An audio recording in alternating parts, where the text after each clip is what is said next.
আসসালামু আলাইকুম।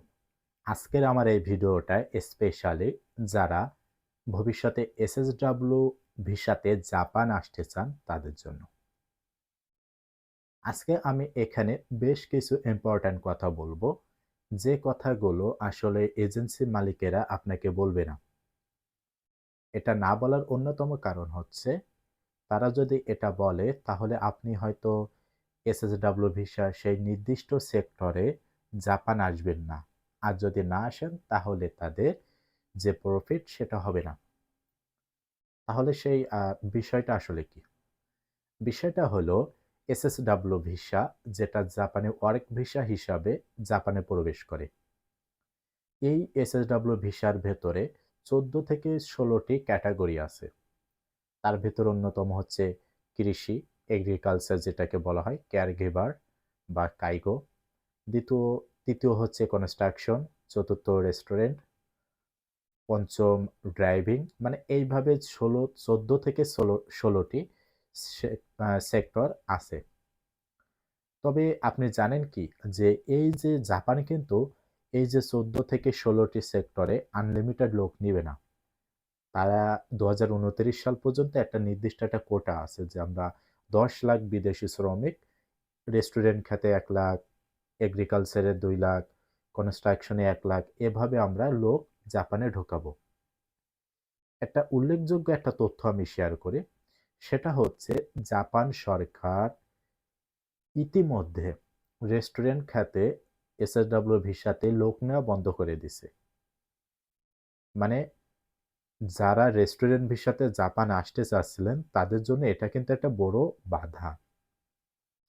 যদিও এটা আমাদের বাংলাদেশের জন্য এটা কোনো সমস্যা না।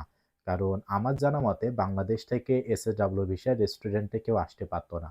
কারণ বাংলাদেশে কাইগো, এগ্রিকালচার, কনস্ট্রাকশন এই ৩ টা চালু ছিল এবং সর্বশেষ যেটা এয়ারপোর্ট গ্রাউন্ড হ্যান্ডলিং সিস্টেম, এই ৪ টা চালু হয়েছে। ফলে রেস্টুরেন্ট সিস্টেমটা যে বন্ধ হয়েছে, এটা আসলে আমাদের মাথা ব্যাথার কারণ না। তবে মাথা ব্যাথার কারণ যেটা হতে যাচ্ছে, ধারণা করা হচ্ছে ২০২৭ সালের ১ম দিকে কনস্ট্রাকশন এবং কেয়ারগিভারের যে কোটাটা আছে, সেটা হয়তো বন্ধ হয়ে যাবে। আমি কয়েকটা মানে ভালো, ভালো নিউজ পড়লাম, যেখানে বলা হচ্ছে যে ২০২৭ সালের শুরু বা মাঝামাঝির দিকে কনস্ট্রাকশন ভিসা এবং মানে এসএসডব্লিউ কনস্ট্রাকশন সেকশন এবং কেয়ারগিভার বা নার্সিং যেটা, এই ২ টা সেকশনে লোক নেওয়া বন্ধ হয়ে যেতে পারে। বন্ধ হয়ে যেতে পারে মানে কি?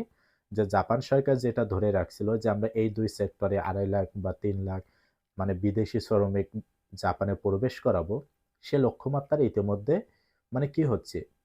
পরিপূর্ণ হয়ে যাচ্ছে।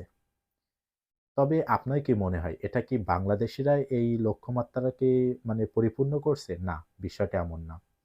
এটা মূলত করছে কারা?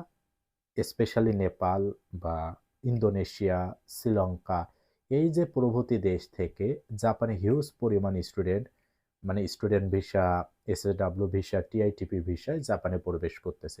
এরাই মূলত এই যে নির্দিষ্ট একটা কোটা ছিল, এই কোটাটা তারা পরিপূর্ণ করে ফেলতেছে। ফলে আমি আবারও বলবো, যারা এসএসডব্লিউ ভিসা আসতে চান এবং এগ্রিকালচার বা কনস্ট্রাকশন ভিসা বা নার্সিং ভিসা, তারা এই বিষয়টা একটু খেয়াল রাখবেন।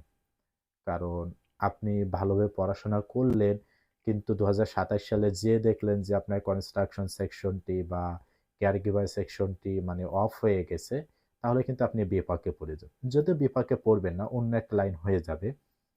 তবে আমি বলব আপনারা ভালোভাবে খোঁজ খবর নিয়ে তারপরে জাপানিজ পড়বেন। তাছাড়া আরেকটা কথা হচ্ছে আপনারা ভালোভাবে পড়াশোনা করবেন। কারণ জাপানি ভাষা না জানলে জাপান এসেও আপনি আল্টিমেটলি কোনো লাভ করতে পারবেন না। মানে দৈনন্দিন জীবনে বিভিন্ন কালচারাল ব্যারিয়ারের মানে সম্মুখীন হবেন।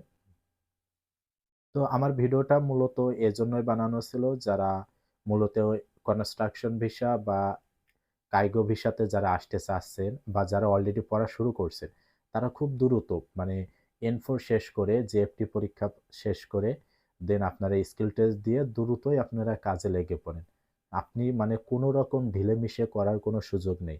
কারণ আপনি এত কষ্ট করে ২ বছর পড়ে যে লাস্টে যদি 2027 সালে যে এটা অফ হয়ে যায়, আপনি জাপানে ঢুকতে পারলেন না, এর চেয়ে বেদনার কিছু আপনার হবে না।